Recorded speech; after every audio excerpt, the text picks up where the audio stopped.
ಬನ್ನಿ ಪಾನಕ ಮಾಡೋಣ. ಲೇಖಕರು ನಂದಿನಿ ಬಾಜ್ಪೇಯಿ. ಚಿತ್ರಗಳು ನಿಲೋಫರ್ ವಾಡಿಯಾ. ಅನುವಾದ ಶಶಿ ಸಂಪಳ್ಳಿ. ದಿನ ಸಂಜೆ ನಾವು ಅರಳಿ ಮರದಡಿ ಆಡುತ್ತೇವೆ. ಕಣ್ಣಾಮುಚ್ಚಾಲೆ, ಲಗೋರಿ, ಗೋಲಿ, ಮರಕೋತಿ, ಕುಂಟೋಬಿಲ್ಲೆ. ಹತ್ತಿರದಲ್ಲೇ ರಾಜು ಅಂಕಲ್ ಟೀ ಅಂಗಡಿ ಇದೆ. ಬಿಸಿಲಿದ್ದಾಗ ನಮಗೆಲ್ಲ ಅವರು ತಂಪಾದ ಪಾನಕ ಕೊಡುತ್ತಾರೆ. ಇಂದು ಕೂಡ 8 ಮಂದಿಗೆ ಜಗ್ನಲ್ಲಿ ಪಾನಕ ಕೊಟ್ಟಿದ್ದಾರೆ. ಅದನ್ನು ಸಮವಾಗಿ ಹಂಚಿಕೊಳ್ಳುವುದು ಹೇಗೆ? ಉಪಾಯ: ಅಮನ್ ಜೇಬಲ್ಲಿ ದಾರ ಇದೆ. ಜಗ್ನಲ್ಲಿರುವ ಪಾನಕದ ಅಳತೆಗೆ ಸಮನಾಗಿ ಆ ದಾರವನ್ನು ಕತ್ತರಿಸಿದೆವು. ಆಮೇಲೆ ಅದನ್ನು 2 ಭಾಗ ಮಾಡಿ ಮಡಚಿದೆವು. ಮತ್ತೆರಡು ಬಾರಿ ಮಡಚಿದೆವು. ಈಗ ದಾರ ಸಮವಾಗಿ 8 ಭಾಗವಾಯಿತು. ದಾರವನ್ನು ಜಗ್ ಮೇಲಿಟ್ಟು 8 ಭಾಗ ಗುರುತು ಹಾಕಿದೆವು. ಮನು ಮತ್ತು ಸಾರಾ ಜಗ್ಗನ್ನು ಒಟ್ಟಿಗೆ ಹಿಡಿದು ನಿಧಾನಕ್ಕೆ ಲೋಟಗಳಿಗೆ ಸುರಿದರು. ಅಂಕಲ್, ಪಾನಕ ತುಂಬಾ ರುಚಿಯಾಗಿದೆ. ಇನ್ನೂ ಇದೆಯಾ? ಇನ್ನೂ ಬೇಕಾ? ನೀವೇ ಮಾಡಿ ನೋಡೋಣ.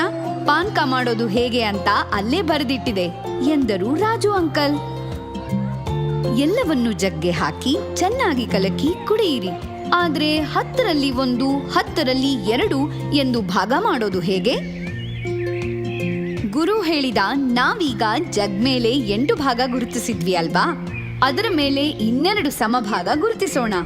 ಆಗ 10 ಭಾಗ ಆಗತ್ತೆ. ಅಲೋಕ್ ಮೊದಲ ಗುರುತಿನವರೆಗೆ ನಿಂಬೆ ರಸ ಸುರಿದ. ಬಳಿಕ ನಾನು 2 ಭಾಗ ಸಕ್ಕರೆ ನೀರು ಸುರಿದೆ.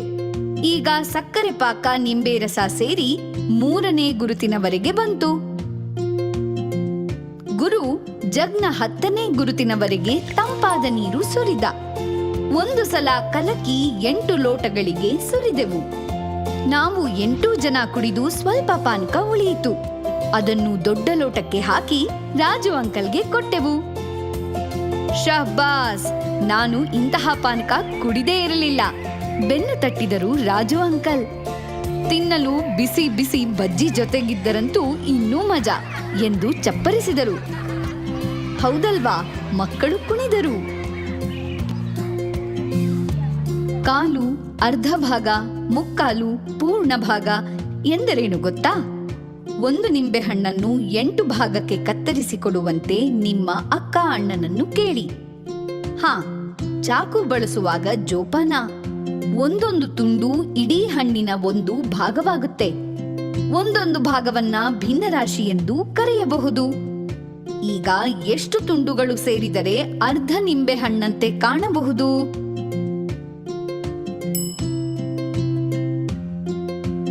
ಮುಕ್ಕಾಲು ಭಾಗ ನಿಂಬೆ ಹಣ್ಣನ್ನು ಸ್ನೇಹಿತೆಗೆ ಕೊಡುವುದಾದರೆ ಎಷ್ಟು ತುಂಡುಗಳನ್ನು ಕೊಡಬೇಕು?